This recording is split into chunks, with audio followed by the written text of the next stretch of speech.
Bismillahirrahmanirrahim.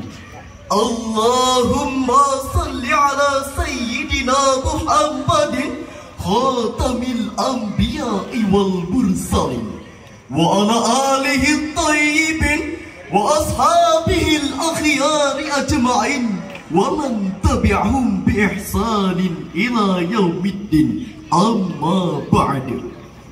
Dewan Hakim yang arif dan bijaksana, hadirin sebangsa dan setanah air yang kami banggakan.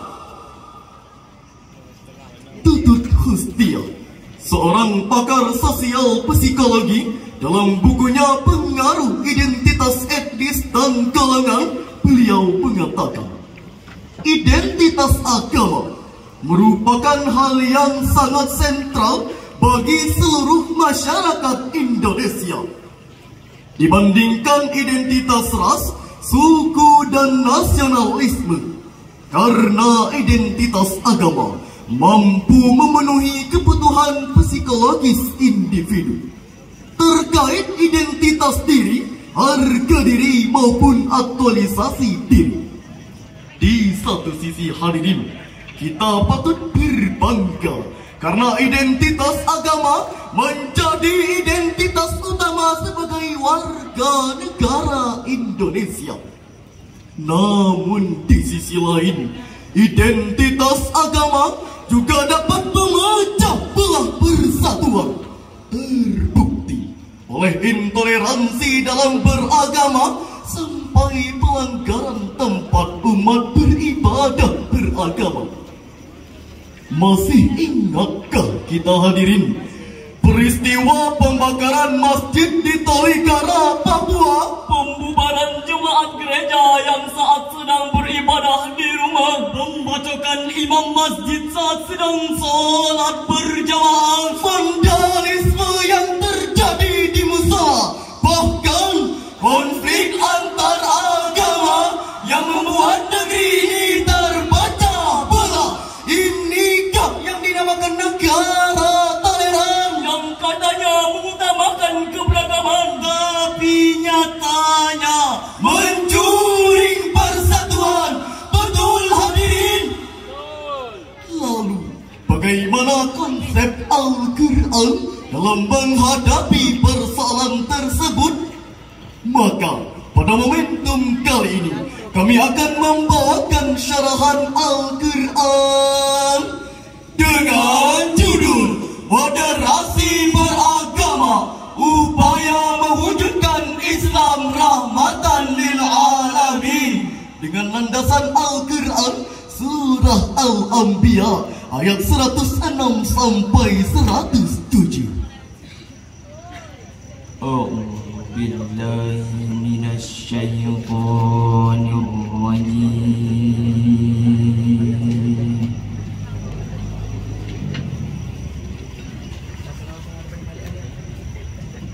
Bismillahirrahmanirrahim.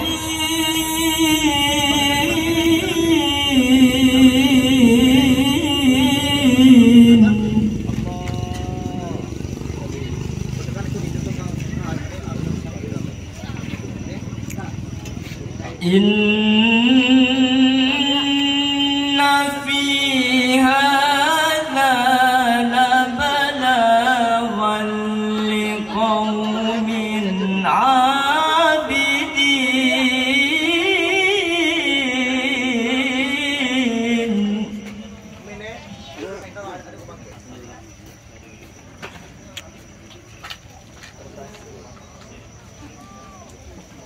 Wa ma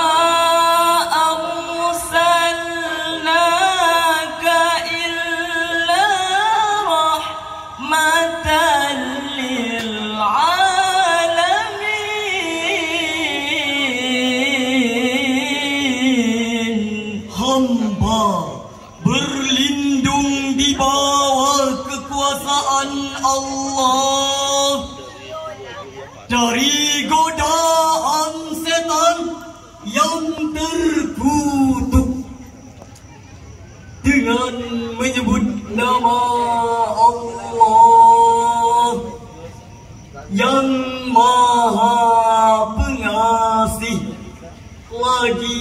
Maha Penyayang. Sungguh, apa yang disebutkan di dalam Al-Quran ini benar-benar menjadi petunjuk yang lengkap bagi orang-orang yang menyembah Allah. Dan kami tidak mengutus engkau ya Muhammad melainkan untuk menjadi rahmat bagi seluruh alam. Dewan Hakim yang mulia, hadirin sebangsa dan setanah air yang berbahagia, Syekh Abdul Fida Ismail Ibnu Katsir dalam tafsir Ibnu Katsir jilid 5 halaman 338 beliau menjelaskan, Yakhbaru ta'ala anna Allah ja'ala Muhammad rahmatan lil alamin, ay arsalahu rahmatan lahum kulluhum, bahwa Nabi Muhammad diturunkan oleh Allah bukan semata-mata untuk membinasakan orang yang tidak beriman, melainkan untuk menciptakan perdamaian dan menjadikan rahmat bagi seluruh umat. Namun sayang beribu sayang, fenomena yang muncul sepanjang peradaban dan terus berulang adalah ketidakadilan pemimpin dan aliran radikal yang sering menjurus pada tindakan aksi saling kalah, saling balas, saling tabok, saling tonjok, bahkan saling bacok. Eksesnya hadirin malah terjadi pertikaian, persatuan, permusuhan, peperangan yang terjadi antar kelompok yang satu dengan kelompok yang lain, agama yang satu dengan agama yang lain, suku yang satu dengan suku yang lain, bahkan sampai terjadi pertumpahan darah hingga berlanjut pada pembunuhan satu sama lain. Mari kita semua menjaga kerukunan, jangan pernah bermusuhan, eratkan persaudaraan, hindarilah perpecahan demi kebersamaan. Timbul pertanyaan, mengapa Islam yang penuh dengan nilai kenyamanan justru lengkap dengan label teroris dan ekstremis? Jawabannya adalah karena sebagian umat muslim ada yang berlebih-lebihan, atau dalam istilah agama disebut hulwun, yakni berlebih-lebihan dalam beragama. Dari Ibnu Abbas radhiyallahu anhuma yang diriwayatkan oleh An-Nasai, Ibnu Majah, Ibnu Khuzaimah, Rasulullah sallallahu alaihi wasallam bersabda, Iyakum wal ghuluwa fid-din, fa innama ahlaka man kana qablakumul ghuluwu fid-din. jauhkanlah diri kalian dari berlebih-lebihan dalam beragama, karena sesungguhnya sikap ghulu ini telah membinasakan orang-orang sebelum kamu. Oleh karena itu hadirin, moderasi beragama harus kita lakukan untuk mengubah wajah Islam yang sebelumnya sering disebut Islam yang fanatis, Islam yang teroris, Islam yang ekstremis, menjadi Islam yang damai, Islam yang nyaman, Islam yang tenang, serta menjadi rahmatan lil alamin. Amin, amin, amin ya rabbal alamin. Sebagaimana tercermin indah dalam Al-Quran surah Al-An'am ayat 108. ولا تسبوا الذين يدعون من دون الله فيسبوا الله عدوا بغير علم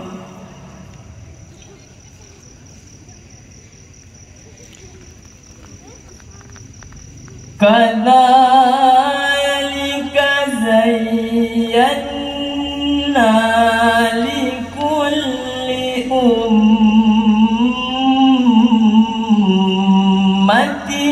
amalahum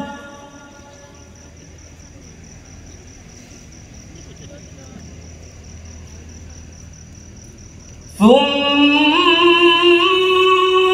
ila rabbihim marji'uhum fayunabbi'uhum bima kanu ya'malun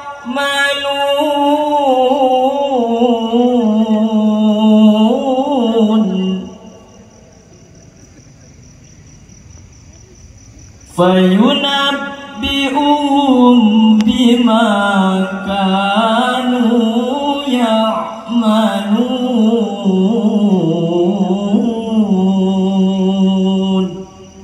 Shadaqallahul azim.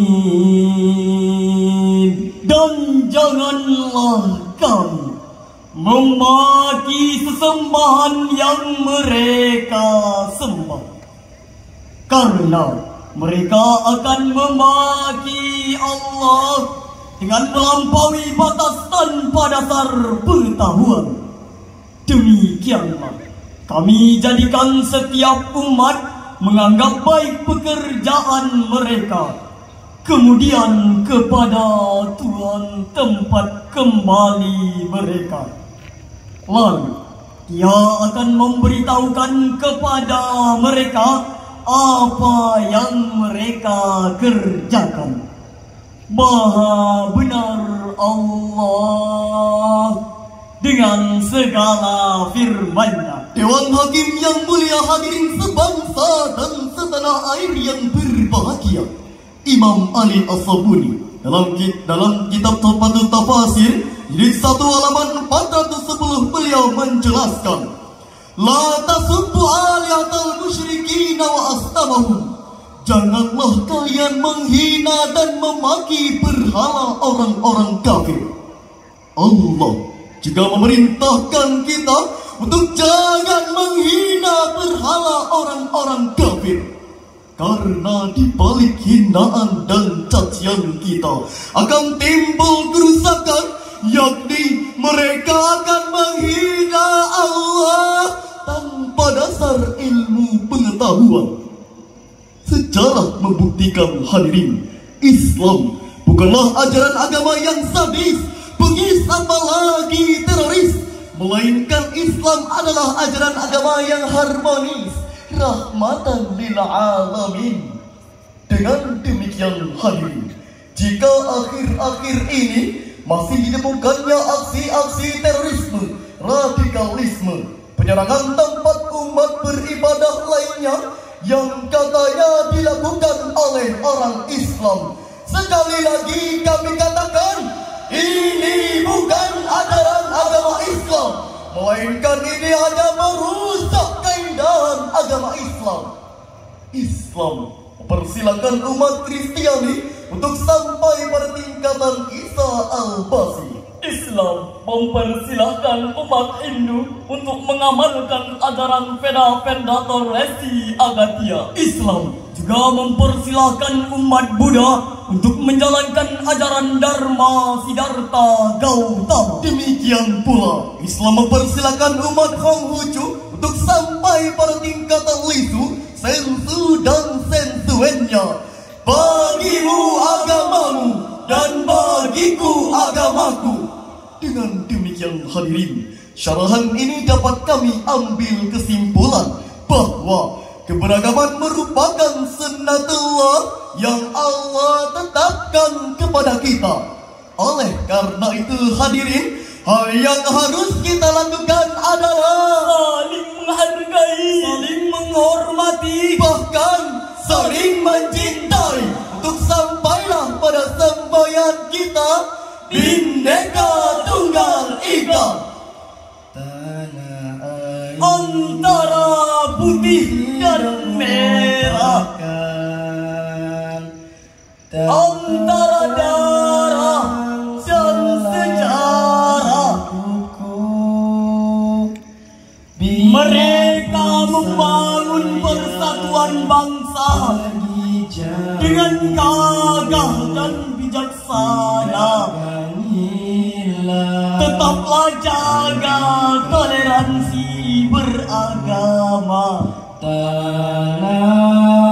Mari bersama bersenggang rasa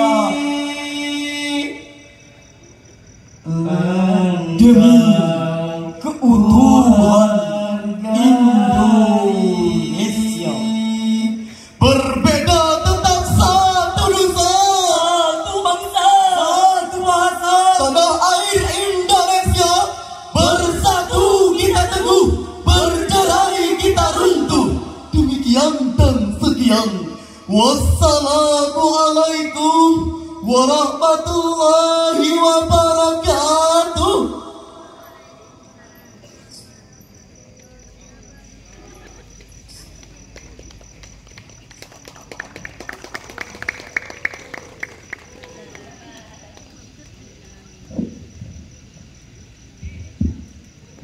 Baik, Syarhil Quran dilanjutkan dengan memanggil peserta